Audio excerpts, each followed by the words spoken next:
Welcome back then folks to, of course, build number 4 of Special Projects Pack 7, this time around for a car which originally I actually built to be a cash cow, just another cash cow for Le Mans grinding at 700 points. Now it's just above 700 points, not by much, but I decided to make it into more of a bedfellow, an appropriate one for sure, for the GT3 style Alfa Romeo 8C build that I did last time. This time, of course, keeping it closer to home for me with a Maserati, the Gran Turismo. And although I'm calling it GT3, that's a very vague thing, so consider it more of like an LM race car, if you want to look at it that way, like in the old school Gran Turismo games. So 600 horses, 1250 kilos. So it doesn't fit into any strict rules as such, or at least it's not designed to. So if you want to adjust it to be more fitting to a certain year or type of GT regulation, then of course you could, but like I said, it's more of a general all-round thing. I love the livery. Of course, there's a ton of racing liveries for Gran Turismo, so you don't have to go for this one, but I like what the player did.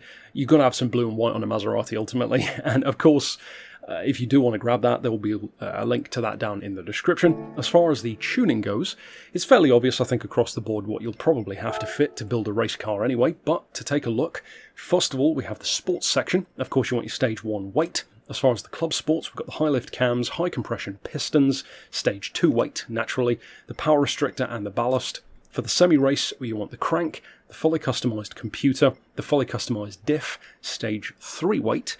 Again, I have not opted to increase the rigidity on this one. Like I say, you could go for it if you want to. I've opted not to, though. As far as the racing stuff, we've got the polished ports, the balanced tuning, the stroked out engine, the filter, silencer, manifold, pads, and of course, discs. You could go for, like I've said before, the carbon ceramics, slotted or drilled. It doesn't make too much of a difference. It's more of a visual preference, whichever one you prefer. We've gone the racing clutch and flywheel, race suspension, of course the race transmission as well, stage 4 weight, and I've of course opted, as I often do for my racing builds, for racing hard tyres. For those who are new to the channel, why not softs or mediums? Well, because if you make a car good on hards, then it'll be even better on those. But if you build a car that's only good on softs, chances are it won't be as good on hards. There are some exceptions, but generally speaking, the carbon ceramics have been purchased as well. I don't recall actually which one I'm running, so like I said, it's down to you and it really makes no difference in practice. I have heavy wets, but that's just a carryover from when it was a cash cow build, so you don't necessarily need those. And for the ultimate stuff, we've got the high lift cams S, which, as I said in the last build, I'm pretty sure those count over the other high lift cams anyway and replace them. So I'm assuming from memory that I think I went for those ones and have those fitted. We've got the stage 5 weight reduction and the carbon prop shaft. And I think the most expensive thing we've done is actually this weight. It's like, what, 300 grand? Something like that, or it might even be more. But it's strangely expensive for something that is so affordable in its other forms. So as far as the actual tuning, we've got the hards fitted, of course. For the fully customised suspension, we've got the ride height on 100mm, so not quite as low as it can go, but pretty low. We've got 4 and 3 for anti-roll, 35 for the compression on the dampers, with 45 for the rebound. As far as the frequency, we've got 3.10, so pretty high for the front and the back. 3 degrees of camber, front and rear. 0.10 toe out on the front, 0.20 in on the rear.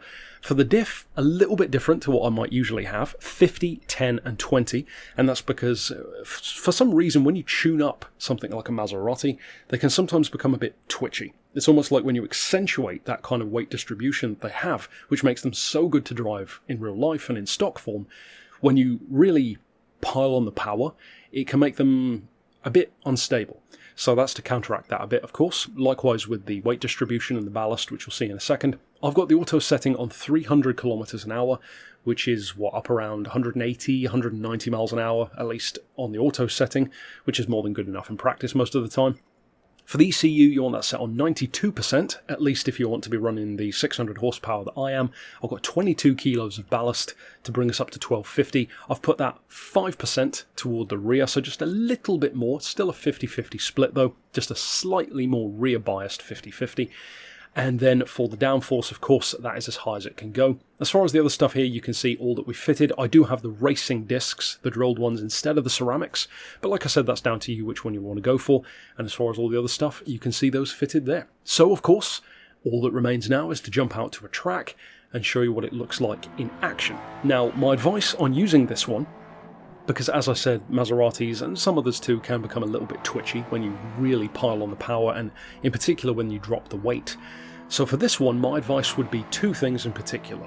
1, try and keep at least a little bit of throttle going as often as you can. Even in low speed corners, the more throttle you can keep on, you can really feel the difference that it gives you in grip, especially with that higher airflow, of course, for downforce. It does make a big difference, more than you'd think.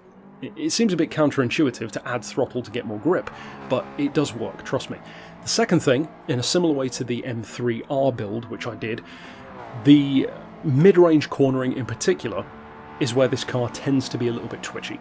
So here into Lagos, for example, when you're going through that long sweeping left toward the start, it will try and flick its tail out a little bit, so I would recommend easing off the throttle just a little bit, maybe half throttle, 60% throttle through sweeping corners, and then pile on the power as you exit again. So it's only really those kind of long sweeping exits of corners, or long sweeping corners mostly, where it will try to kick its tail out. It's not too difficult to control as long as you already know it's coming, so you do need to give it a bit more respect than some of the cars. There are already some Group 3 cars that handle kind of like that anyway. It tends to be more of a mid-engine car kind of thing, which would make sense why Maserati, which is front mid-engine and very close to being rear biased, in fact many of them are in real life, it would make sense why it would feel like that. So if you do decide to use the build, I hope you have a ton of fun with it, and of course, check out the other ones which we're doing this week in pack number 7. But for now, as always, thanks for watching.